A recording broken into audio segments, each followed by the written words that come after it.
Business Brain, episode 695 for Casual FridAI, October 24th, World Tripe Day. Oh, 2025. come on.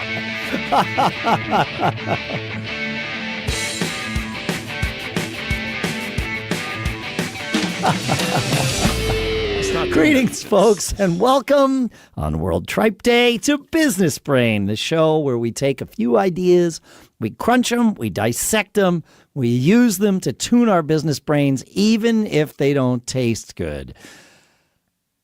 Our sponsors for this episode are surfshark.com/businessbrain, where you can use code businessbrain to get 4 extra months of Surfshark VPN, and PAKAapparel.com/brain, where you can put your PAKA hoodie and your PAKA socks in your cart and then use code BRAIN to get those socks for free. We'll talk more about those things in a little minute. In a little minute? Sure. A little minute. I like in that. a little bit, in a minute. I don't know. It'll be a bit. Here in Durham, New Hampshire, I'm Dave Hamilton. And here in Shannon G. I did it. This is infectious. Yeah, darn it. Out here in Northern California, I'm Shannon Jean. You know what? One thing was pretty cool when I got my PAKA hoodie and socks was they have a QR code that you can scan. It opens up your map app and it shows you exactly where the animal is that they harvested the the wool or whatever. The wool, whatever they call from that animal. I thought that was pretty neat. That's pretty interesting. Really, very interesting. That's cool. Yeah, I like it. So welcome to FridayAI. FridayAI. I learned a thing on Sunday that I'm going to do over and over and over again. I hurt my foot. I think I just bruised it, but I wasn't sure. Like, am I developing like a plantar's wart or who knows what? Right? Yes. So I'm like the bottom of my foot. So I took a picture of it and I sent it to ChatGPT. Oh, I've done. Yeah. Of course, like we all would. So good. And then it was like, can you send me another picture, of the whole foot so I can see like where it is and how big this mark is and this, that, and the other thing. And so I was like, sure. And I was like, it's really hard to see on this full picture. And I noticed that you can annotate the pictures that you're putting into ChatGPT.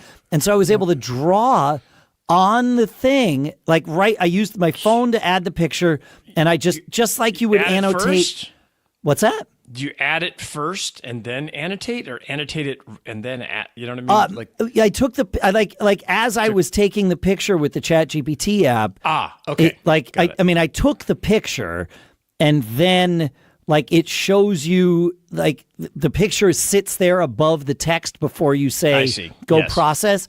If you tap the picture, you are now automatically in annotation mode, and you can just draw on the picture to highlight whatever it is you want it to focus on. And so it was I was like, yeah, here's the thing. And it was like, great, thank you so much. And it's like, oh, wait, if I can do that, this is going to be game changing. I'm going to do it with all kinds of things. Because instead, usually when I add a picture or a PDF or something, it's like, you got to go to this, look at the spot and I'm trying to describe it. It's like, no, I just want to circle it. There you go. I like Done. that. You think only on your phone, only in the mobile app? I don't know, but let's see. If you try, if I say upload a photo. Oh, you can take a screenshot. That's cool. Yeah. Yes, that's right. And it highlights the window. Yep. That if you want to, that's kind of cool, actually. Yeah. So I could take a screenshot of my notes. Oh.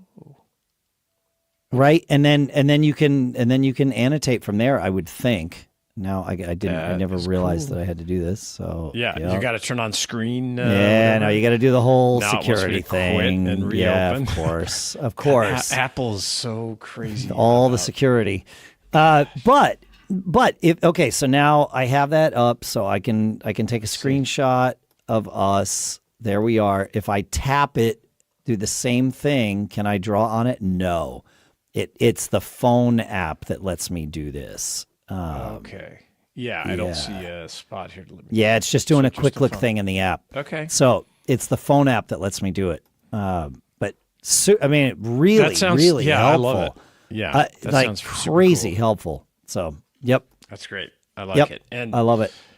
You could do it with anything. You could circle whatever. Is it basically like markup, or it's just markup? I mean, it's very rudimentary markup. You can do one thing and you can circle or draw an arrow, right? Yeah. Like you can, and it would understand an arrow. One thing I don't know if everybody uses it this way, but I've really leaned into it just in whatever I'm using, usually GPT, but uploading that photo to help you figure stuff out. Like, hey, show me. I'm trying to fix this thing.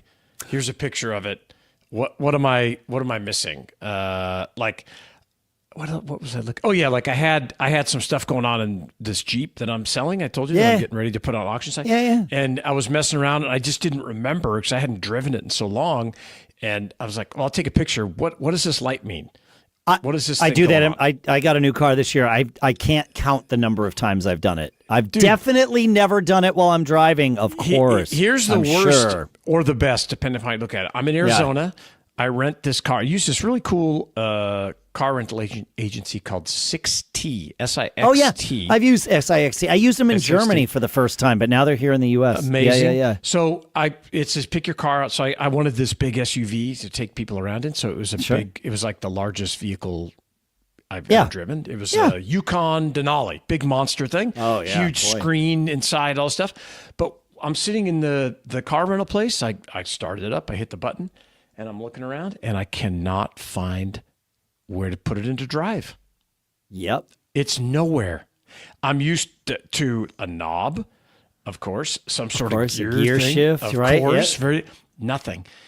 I took a few pictures with ChatGPT, and I'm like, how do I put this thing in drive? And it turns out it was like the blinker switch behind the wheel. They put it back on the reverse drive. That's like those old cars from the 60s that had that. I was shocked. I never would have thought. So thankfully I was on the steering column. Yeah, wow. And if I didn't have ChatGPT, I'd probably still be sitting there. So, it's just crazy. Yeah, I think my first car, I had it on the steering column. On the tree. They call it on the tree. On the tree. Yeah. And manually. Now it's electronic. You just move it up and down. Yeah. But 3 on the tree. Yeah. Pretty crazy. But wow. Images and the AI it's amazing. If you're trying, like I upload pictures of pallets when I don't know what's on there, if I'm looking at buying things, and it'll break down, it looks like there's this many this many that. I mean, it'll count things. It's just incredible, man. I love the photo or the eyes of the AI that super helpful. It's super. Yeah, it's amazing. And it's only going to continue. This today is the worst AI will ever be going forward. Yeah, that's a good point. Right? Like that's just how it is. Yeah, that's true. I have more prompts to share. You have a thing about AI to talk about too. So we're going to do that. The next thing that I think would be fun to do is talk about our sponsors. And hey, October is Cybersecurity Awareness Month, which means it's the perfect time to make sure your online life is actually your life, not some hackers, nor some marketers, no data brokers. And that's one of the things I love about Surfshark, the virtual private network that keeps my digital footprint private and secure. I've tested it out. It works great. Think of Surfshark like your own secret tunnel through the internet, encrypting everything you do so snoopers, trackers, and even your coffee shop Wi-Fi can't see a thing. It's fast, it's easy, and with just one subscription, I can protect all my devices at once. And if you're traveling or working remotely, Surfshark lets you virtually hop around the world. You can access region-locked content, connect to public Wi-Fi without worry, and you can run your business securely from anywhere. And that's especially helpful for those of us that, build our empires one latte, or in my case, one herbal tea at a time. They even have tools like Surfshark Alert, which scans the web to see if your private info has leaked anywhere. Kind of like having a 24/7 digital bodyguard, but for your business, right? So take control of your privacy and keep living your charmed life online. Go to surfshark.com/businessbrain or use code businessbrain at checkout to get 4 extra months of Surfshark VPN. There's a 30-day money-back guarantee, so no risk, just safer browsing. Again, it's surfshark.com/businessbrain. You can find that link in our show notes. And our thanks to Surfshark for sponsoring this episode. And you know that one hoodie you end up wearing everywhere, from the couch to the coffee shop to your next great business idea meeting? I have found mine from our sponsor, PAKA, and I am obsessed. This hoodie is made from alpaca fiber, softer than cashmere, warmer than wool, and somehow still breathable, super comfortable. It's thin, cozy, and just perfect for the fall weather we're getting right now. I've worn it so much, I might need to start claiming it as a business expense, or maybe I need another one, right? I don't know. Each PAKA hoodie is handcrafted in Peru by artisans who literally stitch their names into the tag. That's how much care goes into every single one of these. Over 100,000 people have already made the switch, and I know several of you have too. You've written in about the PAKA hoodies you've ordered, and it's not hard to see why. It's sustainable, durable, and it feels like success, the kind you have when you're building your own charmed life. And listen, when you order your PAKA hoodie right now, they'll throw in a free pair of alpaca crew socks that are next level cozy. But here's the key, and some of you have written in about this, so I want to make sure. You've got to add both the hoodie and the socks to your cart before using our code BRAIN at checkout. Then you'll see those socks magically become free. So to grab your PAKA hoodie and free pair of alpaca crew socks, head to go.pakaapparel.com/brain and use our code BRAIN. That's go.pakaapparel.com/brain. Enter code BRAIN. You can find these links at our show notes if that's easier for you. And again, make sure you add both the hoodie and the socks to your cart before you use code BRAIN, and then it'll all work out. And thanks to PAKA for making this cozy hoodie and socks and all the other stuff, and for sponsoring this episode. I have another prompt to share, Shannon. Yeah, share it, man. I realized today that I do this quite a bit, and now I'm being more intentional about it. I, like many of us, use ChatGPT or some LLM to edit, to create rough drafts of things for me. And then I edit it. And sometimes I'll go back and forth with it, you know, right? Like, oh, okay, I changed this. What do you think? That kind of thing. Regardless of whether I go back and forth or not, if I have it create a rough draft, and then if I make any changes to it whatsoever before I send it off, like email is something I often will do, especially like cold pitches or I have it like, actually, there's probably another whole thing I could talk about. But anyway, let's stick with, you know, creating email or creating a document, whatever it is. Once I have finished with my edits and I have shipped it off, so it's done, I take it and paste it back into ChatGPT and say, here's the final version I went with. It's already been sent.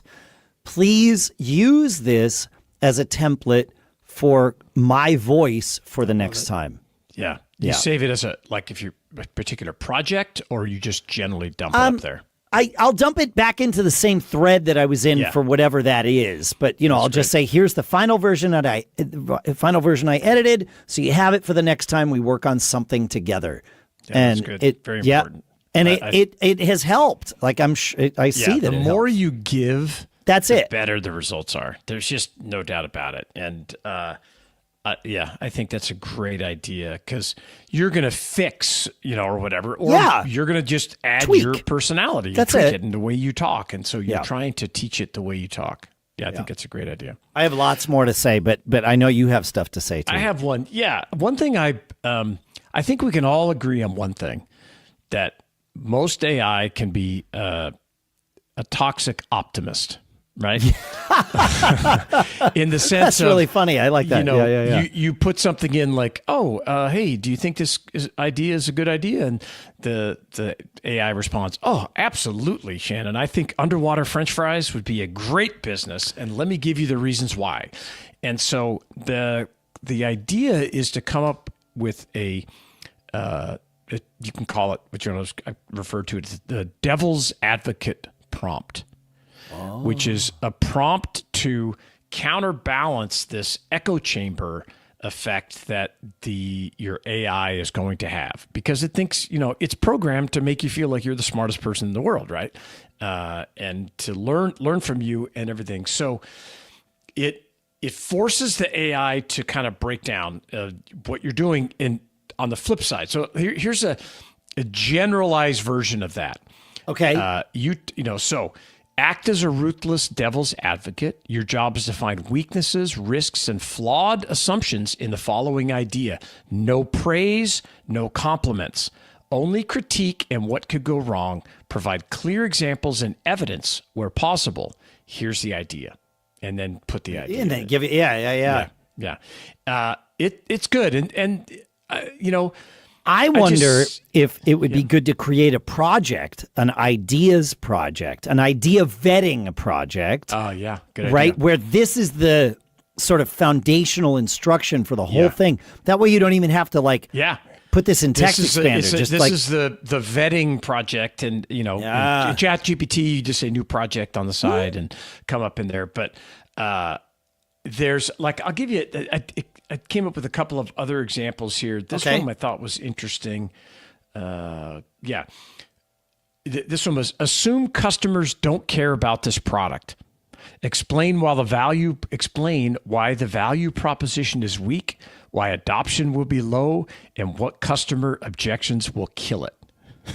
And I would never ask this. So this is what I like about this is I'm a super crazy optimist too, so it gets me in trouble sometimes where, you know, if I'm not bouncing, you can go way down a rabbit hole and put a lot of effort into something before someone says, dude, I don't know if that flies. And so it's good to do it. And have you used these much? No, I have not used so much. Because I'm curious.